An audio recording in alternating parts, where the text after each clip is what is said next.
केदारनाथ तीर्थ में घटित एक सच्चे भक्त और शिव साक्षात्कार की सत्य कथा। स्वागत है आपका आस्तिक स्पिरिचुअल सीक्रेट्स में। आज हम लेकर आए हैं एक सच्चे शिव भक्त की सच्ची कहानी। यह वाकया केदारनाथ धाम में हुआ था। केदारनाथ धाम के बारे में तो आप जानते ही होंगे, जहां देवों के देव महादेव का पवित्र और बहुत ही प्राचीन मंदिर है। यह मंदिर भोलेनाथ के 12 ज्योतिर्लिंगों में से एक है। ज्योतिर्लिंग का अर्थ है जिस शिवलिंग में स्वयं शिव जी की ज्योति विद्यमान है। आज हम जानेंगे कि क्यों कहलाते हैं केदारनाथ ज्योतिर्लिंग जागृत महादेव। दिल थाम कर बैठना, क्योंकि आज हम जानेंगे कि कैसे बाबा केदारनाथ अपने भक्तों के लिए समय के साथ भी खेल सकते हैं। आखिर काल को रोकने की शक्ति भी तो सिर्फ इनके पास ही है, तभी तो इन्हें महाकाल भी कहते हैं। ये कहानी है एक ऐसे शिव भक्त की जिसकी भक्ति से प्रसन्न होकर बाबा केदारनाथ मंदिर के बाहर आ गए। यह कहानी नहीं, आप बीती है उस शिव भक्त की और चमत्कार है, लीला है बाबा केदारनाथ की। इस कहानी को पूरा सुनकर आपको अंदाजा हो जाएगा कि महादेव कितने दयालु हैं। बस बुलाने भर की देर है। चैनल को अभी इस तरह से सब्सक्राइब करके घंटी दबाने के बाद ऑल वाले ऑप्शन को जरूर चुनें, नहीं तो हमारी अगली सत्य घटना आपसे कहीं छूट ना जाए। और हाँ, जो भी इस वीडियो को देख रहा है, लाइक और कमेंट जरूर करना। हो सकता है आपके ऐसा करने से बाबा केदारनाथ में घटी ये सच्ची घटना पूरे देश में ट्रेंडिंग हो जाए और सभी शिव भक्तों तक यह सत्य घटना पहुंचे। तो दोस्तों, लाइक और कमेंट जरूर करना। ये कहानी है एक निर्धन व्यक्ति की, जिसके पास शिव की भक्ति के अलावा और कोई धन नहीं था।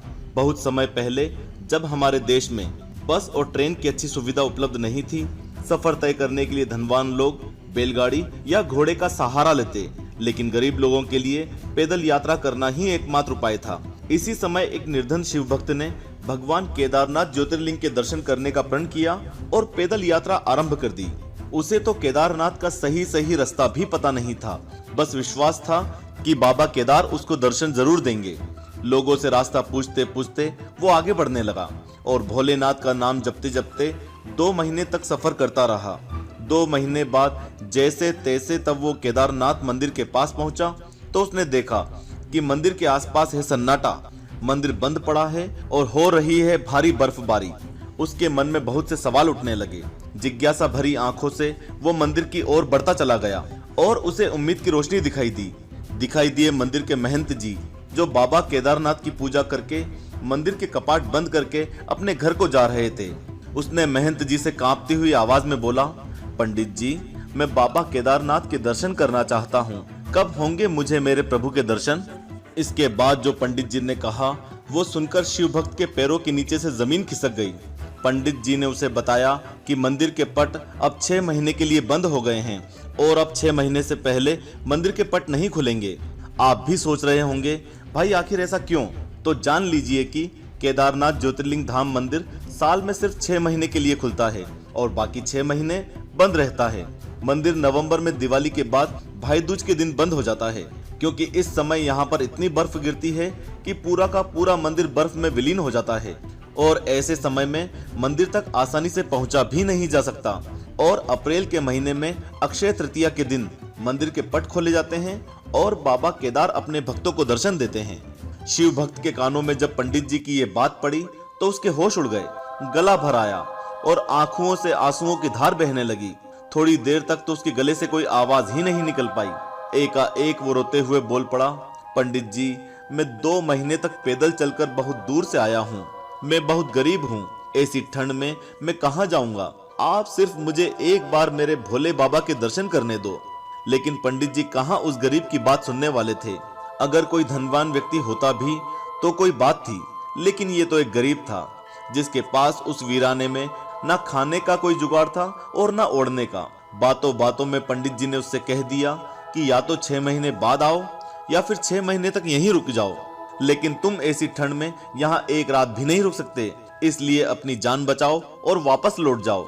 6 महीने बाद मैं मंदिर के पट खोलूंगा, तब चैन से देख लेना अपने भोले बाबा को। इतना कहकर पंडित जी चले गए। धीरे धीरे रात का अंधेरा और गहराता जा रहा था। आसमान से आफत बनकर बर्फ गिर रही थी और बर्फीले पहाड़ों की ठंडी कटीली हवा मानो शरीर में सुराख कर रही थी। लेकिन वो बैठा रहा, शिव का ध्यान करते हुए। उसने मन में प्रण किया कि बाबा केदार के दर्शन किए बिना वहां से हिलेगा भी नहीं।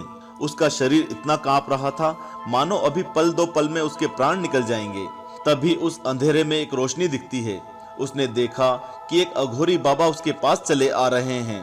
पास आकर अघोरी बाबा ने उसे खाने के लिए खाना दिया और उससे बोले, तुम थक गए होंगे, खाना खाकर सो जाओ। शिव भक्त सचमुच बहुत थक चुका था और खाना और आग की गर्माहट मिलते ही उसे बहुत गहरी नींद लग गई। जब सुबह उस शिव भक्त की नींद खुली और जैसे ही उसने आंखें खोली तो देखा कि दूर दूर तक बर्फ का नामो निशान नहीं है और ठंड भी बहुत कम हो चुकी है। यह देखकर वह सोचने लगा कि पंडित जी ने तो कहा था कि यहाँ अगले 6 महीने तक बर्फ गिरेगी, लेकिन अचानक ये क्या हो गया। फिर उसे उस अघोरी बाबा की याद आई। वो यहाँ वहां दौड़कर उन्हें ढूंढने लगा, लेकिन वो बाबा कहीं नहीं मिले। थक हार कर शिव भक्त मंदिर के पास ही बैठ गया। तभी उसने देखा कि दूर मंदिर के पंडित जी अपने सेवकों के साथ मंदिर की ओर आ रहे हैं। शिव भक्त ने भारी जिज्ञासा से पंडित जी से पूछा कि क्या मंदिर के पट आज ही खुलेंगे। पंडित जी ने जवाब में कहा, जी हाँ, आज 6 महीने की ठंड के बाद अक्षय तृतीया के शुभ दिन मंदिर के पट खोले जाएंगे। पंडित जी अभी तक उस शिव भक्त को नहीं पहचान पाए थे। पंडित जी की बात सुनकर शिव भक्त बोला, महाराज 6 महीने बाद? लेकिन आप तो कल रात में ही पट बंद करके गए थे और आपने ये भी बोला था कि अगले 6 महीने तक मंदिर के पट नहीं खुलेंगे। यह सुनकर पंडित जी ने अपने दिमाग पर जोर डाला और बोले, तुम तो वही हो ना जो 6 महीने पहले दर्शन के लिए आए थे, लेकिन पट बंद होने के कारण दर्शन नहीं कर पाए थे।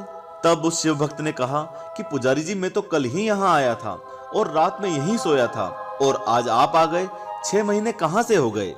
शिव भक्त की बात सुनकर पुजारी जी ने सोचा कि ये कैसी बहकी बहकी बातें कर रहा है, और दूसरी ओर पुजारी जी के दिमाग में बाबा केदारनाथ के चमत्कारों के बारे में ख्याल आ रहा था। पुजारी जी ने कहा, हे शिव भक्त, तुम्हारे साथ कल रात क्या हुआ, मुझे विस्तार से बताओ। शिव भक्त ने रात को जो भी याद था पुजारी जी को बताया। उसने बताया कि एक अघोरी बाबा मेरे पास आए, उन्होंने मुझे खाना दिया और मेरे लिए आग भी जलाई, और आज सुबह जब मैं उठा तो वो कहीं नहीं दिखे। यह सुनकर पुजारी जी और उनके साथियों की आंखें भर आई, मानो अभी सब रो पड़ेंगे। कांपती हुई आवाज में पुजारी जी ने कहा कि कैसे दिखते थे वो अघोरी बाबा। शिव भक्त ने अपनी आंखें बंद की और बोला, एकदम अघोरियों की तरह, पूरी तरह से वैरागी, शेर की छाल बदन पर लपेटे हुए, हाथ में त्रिशूल, माथे पर त्रिपुंड, शरीर पर भस्म, रुद्राक्ष की बहुत सी माला पहने हुए थे वो अघोरी बाबा।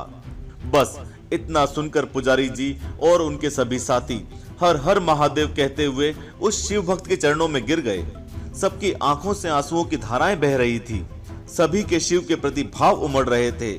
शिव भक्त के पैर पकड़कर पुजारी जी बोले, हे शिव भक्त, तुम धन्य हो, तुम्हारे पास मंदिर से निकलकर स्वयं केदार बाबा आए थे और उन्होंने अपनी योग माया से तुम्हारे 6 महीने को एक रात में परिवर्तित कर दिया, कालखंड को छोटा कर दिया। आखिर काल यानी कि समय के साथ खेलने की शक्ति सिर्फ महादेव के पास है और वो अपने भक्तों के लिए समय को भी आगे बढ़ा सकते हैं। जैसा कि यहाँ पर बाबा केदार ने उस शिव भक्त के 6 महीनों को एक रात में बदल दिया, और ऐसा बदला कि उसे इस बात की भनक तक नहीं लगी। वो सोया था नवंबर की ठंड की रात में और उठा अप्रैल की सुबह, लेकिन उसे तो ऐसा लग रहा था जैसे कल रात में ही सोकर आज सुबह उठा। तो ऐसे हैं महादेव, जो अपनी योग माया से अपने भक्त के लिए 6 महीने को एक रात में परिवर्तित कर देते हैं, कालखंड को छोटा कर देते हैं। पुजारी जी ने भक्त से यह भी कहा कि यह सब तुम्हारी सच्ची भक्ति और श्रद्धा के कारण हुआ है। इतने सालों से हम में से कोई भी शिव जी के दर्शन नहीं पा सके, लेकिन तुमको महादेव ने साक्षात प्रत्यक्ष दर्शन दिए हैं और तुम्हारी रक्षा भी की है। दोस्तों, यही कारण है कि बाबा केदारनाथ ज्योतिर्लिंग को जागृत महादेव भी कहा जाता है, क्योंकि जो भी भक्त बाबा केदार को सच्चे मन से भजता है, उसकी रक्षा करने बाबा केदार सबसे पहले आते हैं और अपने भक्तों को बहुत जल्दी दर्शन देते हैं और उनके तीर्थ को आए लोगों की रक्षा भी करते हैं। दोस्तों, याद रहे, जो भी वीडियो देखें लाइक और कमेंट जरूर करें। महादेव से जुड़ी दूसरी सत्य घटनाओं के वीडियो के लिंक नीचे डिस्क्रिप्शन बॉक्स में दिए गए हैं। इस वीडियो के टाइटल को एक बार टच करने से डिस्क्रिप्शन बॉक्स खुल जाएगा। आप महादेव से जुड़ी सत्य घटनाएं जरूर देखें। ऐसे वीडियोस आपके और भगवान के बीच के रिश्ते को और मजबूत बनाएंगे और आपके मन को शिव भक्ति से भर देंगे। हे देवों के देव महादेव, सबके कष्ट और दुख नष्ट कर देना। और जो भी लिखे हर हर महादेव, खुशियों से उसकी झोली भर देना। ओम नमः शिवाय। जय जय श्री महाकाल।